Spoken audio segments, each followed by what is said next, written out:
So instead of sitting here and watching grass grow or paint dry, because I did have R12 and I ran it, there's a lot of refrigerant that is trapped in the oil in the deep places. Like on the bottom of the receiver, you got a little oil.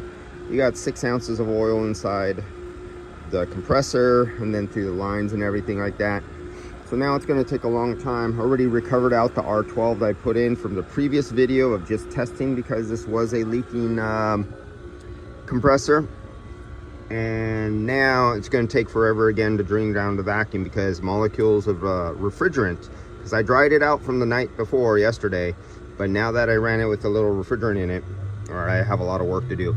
So I'm going to go off and do a few cars for a couple hours and come back here and leave it on this little tiny vacuum pump, and it'll do its job when I come back.